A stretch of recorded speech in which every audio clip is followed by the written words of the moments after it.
pada hari ini, sebentar lagi kita akan bersama dengan satu lagi wawancara. Narasumber kita sudah pun menanti-nantikan ni untuk bersama kita ya pada hari ini. Mengkongsikan lebih lanjut berkaitan dengan tajuk mereka, iaitu berkaitan dengan pelaksanaan National Labour Management System. Secara singkatannya NLMS. Bersama dengan kita pada pagi ini, bersama dengan Yang Mulia Tuan Haji Shariful Bahri bin Haji Sawas, merupakan Timbalan Pesuruhjaya Buruh Corporate, dan juga bersama dengan Yang Mulia Puan Siti Samiah binti Haji Ismail, merupakan Pemangku Penolong Pesuruhjaya Buruh. Assalamualaikum. Waalaikumsalam warahmatullahi wabarakatuh. Apa khabar pada pagi ini? Sihat kan? Alhamdulillah. Jadi itu yang kami harapkan di Tuan dan juga Puan. Tadi kami menjelaskan ni mengenai dengan tajuk kita ni pada hari ini ya. Terlebih dahulu bersama kita bersama dengan Mahira terlebih dahulu. Ya, mungkin kita akan mulakan dengan Tuan Haji Shariful Bahri. Mungkin dapat dikongsikan apa sebenarnya dimaksudkan dengan NLMS ni, Tuan. Silakan. Terima kasih Puan. Alhamdulillah, dalam usaha Jabatan Buruh Kementerian Awal Agama Negeri untuk menyediakan kemudahan perkhidmatan perkhidmatan yang ada di buruh kepada orang ramai yang lebih berkesan dan efisien, Jabatan Buruh ingin memperkenalkan satu sistem yang digelar NLMS ataupun National Labour Management System. So, sistem ini membolehkan orang ramai untuk membuat permohonan seperti lesen pekerja asing itu bagi syarikat, dan lesen pekerja domestik bagi pengajian pekerja domestik, amar dan sebagainya, secara atas talian. Dan sistem ini memudahkan ramai, dan juga agensi yang berdaftar yang dilesenkan di Jabatan Buruh bagi mendapatkan permohonan perkhidmatan di Jabatan Buruh seperti yang dinyatakan tadi itu. Pada masa ini sistem yang ada adalah secara manual, so peralihan kepada sistem atas talian atau motor digital platform lah ia punya. Seperti yang dimaklumkan bahawa Jabatan Buruh ni mempunyai peranan, iaitu mengeluarkan lesen pekerja asing, pekerja domestik untuk bagi mana orang yang berhasrat untuk menggaji pekerja asing. So, diorang ni mesti dilesenkan. So, in future, diorang ni akan membuat atas talian saja, walaupun dia berada di rumah. Desi punya adalah pengenalannya. Seperti beritahu tadi, bahawa sistem ini menggantikan sistem counter di Jabatan Buruh. Normally, para majikan akan menghadapkan permohonan di kaunter Jabatan Buruh. So, in future, masa lagi adalah. Dan untuk makluman juga, pelayanan sistem baru ini akan dilaksanakan secara berfasa. So, this is the kira first phase, peringkat pertama lah, pelaksanaan sistem NLMS ini.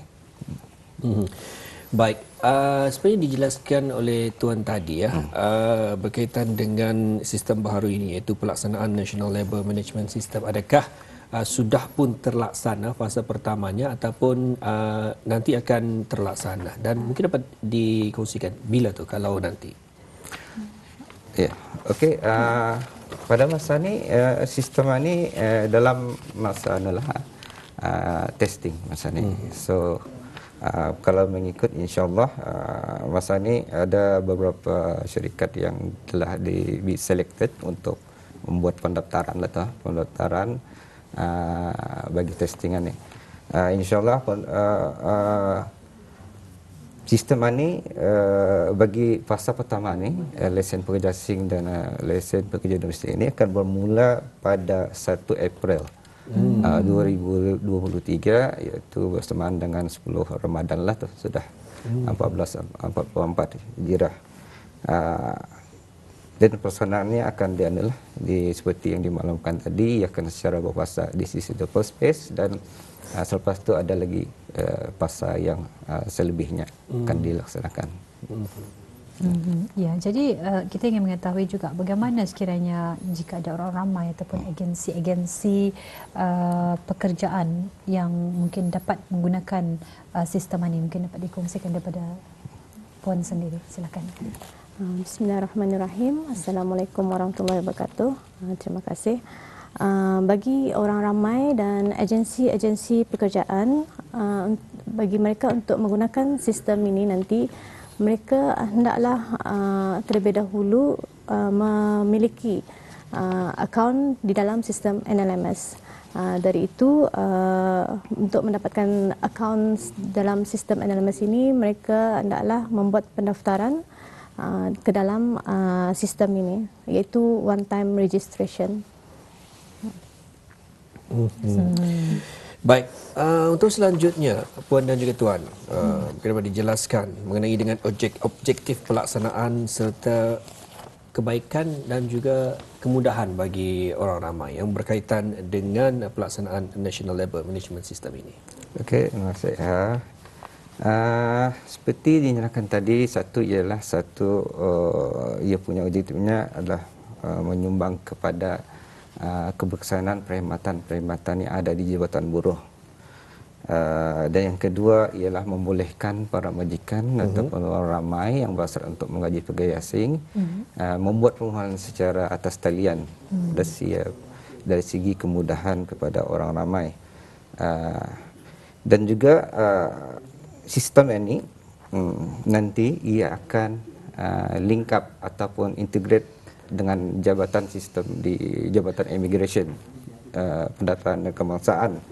Ya.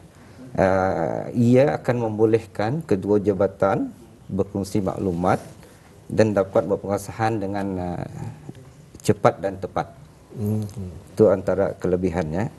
Dan dari segi apabila sistem ini integrate ataupun link up dengan Jabatan Immigration, of course dari segi pengukuhan aspek security yang mana dapat menutup ruang-ruang peluang kemungkinan terdapatnya ada penyalahgunaan, kerana ini semua permohonan direkodkan dan mudah di tracking secara atas talian. Dan selain itu, ia juga dinyatakan tadi ia berbentuk dalam digital dan mengurang tiada kunjungan kepada kaunter-kaunter lah di Jabatan Buruh. Ia paperless, so semua dokumen itu ia kan dalam bentuk digital. Dan ini amat berguna because tadi kita tahu kan situasi di masa depan, sebagai contoh situasi pandemik COVID, seorang dia dapat hadir secara fizikal ke Jabatan Buruh ataupun ya in isolation dan sebagainya. So diorang akan boleh membarui permohonan lesen itu secara dari rumah dan sebagainya. Ya. Dan last sekali dari jumlah pengumpulan data statistik pekerja asing dan juga majikan-majikan yang berdaftar di Jabatan Buruh dan lebih mudah dan sistematik. Betul.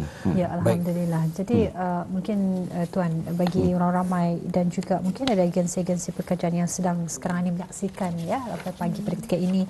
Jadi bagaimana sebenarnya tata cara membuat pendaftaran ini? Mungkin dari Puan Siti Samiah sendiri dapat mengongsikan. Terima kasih Puan. Tata cara bagi membuat pendaftaran di dalam sistem NLMS ini, langkah pertama yang mana orang ramai dan para majikan hendaklah membuat pendaftaran melalui laman sesawang nlms.gov.bn dan seterusnya melengkapkan maklumat-maklumat yang diperlukan, iaitu maklumat keterangan diri seperti mana yang ada terdapat dalam kad pengenalan pintar. Dan di sini adalah penting bagi orang ramai dan majikan semasa membuat pendaftaran tersebut untuk memberikan nombor telefon dan email yang aktif bagi memudahkan untuk dihubungi, dan juga semasa pendaftaran itu nanti mereka dikehendaki untuk menyediakan salinan gambar kad pengenalan dan gambar swafoto bersama dengan kad pengenalan pintar. Ini nanti untuk dimuat naiklah di dalam sistematis masa membuat pendaftaran. Dan langkah kedua seterusnya, selesai membuat pendaftaran, orang ramai dan para majikan akan dihubungi oleh pihak Jabatan Buruh bagi tujuan pengesahan bagi maklumat yang dimasukkan tersebut. Dan di sini para majikan adalah dinasihatkan untuk memastikan maklumat berkenaan adalah tersedia untuk dirujuk, iaitu seperti maklumat nombor pendaftaran ROCBN, nombor PJB lesen pekerja asing dan lesen perkhidmatan domestik dan nama syarikat. Ini adalah bagi memudahkan nanti proses pengesahan tersebut. Baik. Oleh kerana tadi Tuan ada mengkongsikan ya bahawa pada 1 April ini nanti ya fasa pertama akan bermula. Jadi semasa fasa pertama berkenaan sudah setentunya orang ramai khususnya memang sukarlah sedikit untuk memahami akan sistem berkenaan. Adakah semasa fasa pertama tersebut orang ramai yang berkaitan perlu mendaftar secara di dalam talian ataupun boleh juga mendaftar secara fizikal? Ya, okey, terima kasih atas soalannya.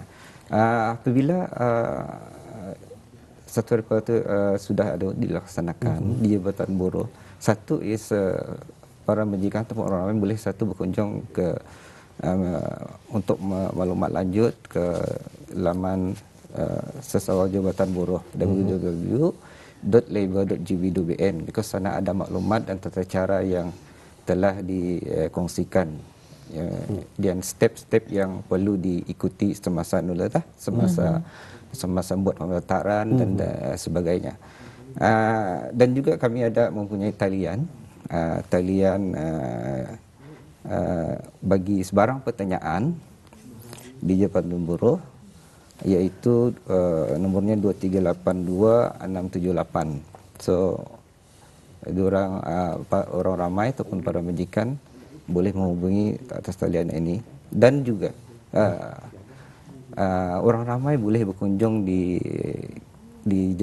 Jabatan Buruh, because di sana ada disediakan kios-kios yang telah disediakan semasa pelancaran itu nanti.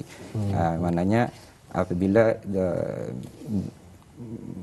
mereka kurang tahu ataupun kurang faham mengenai dengan sistem ini, ada pegawai ataupun pegawai kami yang ditugaskan ke Jabatan Buruh di setiap cawangan akan menunjuk ajar cara membuat pendaftaran dan seterusnya, bagaimana mengaktifkan akaun mereka lah.